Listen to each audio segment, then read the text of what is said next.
दौरे के दूसरे दिन तहसील महोली के ग्राम बगचन पहुंचे कृषि मंत्री एवं जनपद प्रभारी मंत्री सूर्य प्रताप शाही ने अमृत सरोवर निर्माण के लिए विधि विधान से पूजन अर्चन किया। यात्री प्रतीक्षालय का उद्घाटन करने के बाद गांव के बागेश्वरनाथ का पूजन कर आशीर्वाद लिया। यहां आयोजित जनसभा में ग्रामीणों को अमृत सरोवर निर्माण का उद्देश्य बताते हुए जल संरक्षण के प्रति प्रेरित किया। मुख्य अतिथि कृषि मंत्री ने गिरते जलस्तर पर चिंता जताई और कहा कि तालाबों के जीर्णोद्धार से जहां जल संरक्षण होगा वहीं भूगर्भ जलस्तर को बढ़ाने में मदद मिलेगी। उन्होंने ग्रामीणों से कहा कि अब वो समय आ गया है जब जल का संरक्षण करना हर एक के लिए जरूरी हो गया है। मंत्री ने इस मौके पर पौधारोपण भी किया। इससे पूर्व सीतापुर के महोली पहुंचने पर क्षेत्रीय विधायक शशांक त्रिवेदी ने कृषि मंत्री का स्वागत किया। कार्यक्रम समापन के बाद प्रभारी मंत्री विधायक महोली शशांक त्रिवेदी के आवास पहुंचे। यहां कुछ देर ठहरे और जलपान कर विकास कार्यों पर चर्चा की। इस मौके पर जिलाधिकारी Anuj Singh, DIG SP RP Singh, तहसीलदार Maholi, BDO Maholi, CO Aman Pratap Singh, block प्रमुख जगदीश प्रसाद, सुनील मिश्रा, अभिषेक मिश्र, रजनी, संजीव मिश्रा, अमित मिश्रा, अजीत दीक्षित, संतोष सिंह, संजय सिंह, संजय वर्मा, जितेंद्र वर्मा, संदीप शुक्ला, मनीष त्रिपाठी आदि मौजूद रहे। इससे पूर्व शनिवार शाम कृषि मंत्री सूर्य प्रताप शाही ने जिला स्तरीय अधिकारियों के साथ बैठक कर विकास कार्य एवं कानून व्यवस्था के संबंध में समीक्षा की और आवश्यक दिशा निर्देश दिए। बैठक के बाद पत्रकारों से रूबरू होते हुए कृषि मंत्री क्या बोले, आप भी सुने।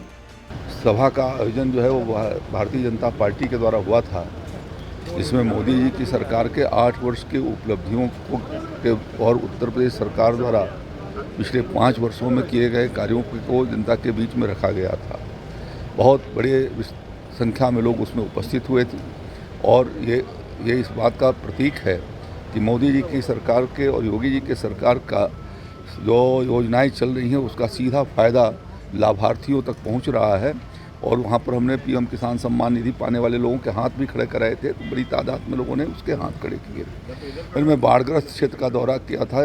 पिछले बार यहाँ सीतापुर जनपद में काफ़ी बाढ़ आई थी, उस समय भी बाढ़ का दौरा मैं किया था और 1 साल के भीतर योगी आदित्यनाथ जी की सरकार ने 8 करोड़ रुपए की मंजूरी दे करके और वहाँ 950 मीटर बंधे का काम की स्वीकृति दी है। उसको का निरीक्षण मैंने किया। काम को और तेज़ गति से आगे बढ़ाया जाए, बरसात के पहले उसे पूरा किया जाए, इस बात का भी हमने निर्देश देने वाले हैं। एक 2 कायाकल्प के विद्यालय को देखा, वही बहुत अच्छे तरीके से कायाकल्प का विद्यालय बना हुआ है। अन्य विद्यालयों को भी उसी तर्ज पर आगे उसको ठीक किया जाए, इसके लिए आज अधिकारियों से मैं बातचीत करने वाला हूँ। बाढ़ग्रस्त क्षेत्रों में कुछ लोगों के पुनर्वास के कार्यक्रम बनाने होंगे और उसकी भी व्यवस्था आगे के दिनों में की जाएगी। देखिए, बहुत उत्तर प्रदेश में इस समय 9.5 लाख से ज़्यादा निराश्रित गोवंश है। आवारा तो हमने और आपने मिलकर के बना दिया है और उसको आवारा पशु कहते हैं। वो किसानों की धरोहर रही है, संपत्ति रही है और कृषि की कल्पना बिना पशुधन के नहीं की जा सकती, जिसको मीडिया ने तेज़ी से आवारा पशुओं की संज्ञा दे करके और उन पशुओं को और मुश्किल में डाल दिया है। मैं ये चाहूँगा कि प्राकृतिक खेती के भीतर उसका समाधान है और उस दृष्टि से हमारे किसान भाई भी प्रयास करें और उसके लिए हम लोग योजना लेकर के आ रहे हैं। विभिन्न उत्तर चरणबद्ध तरीके से प्रदेश के भीतर उस पर हम काम करेंगे।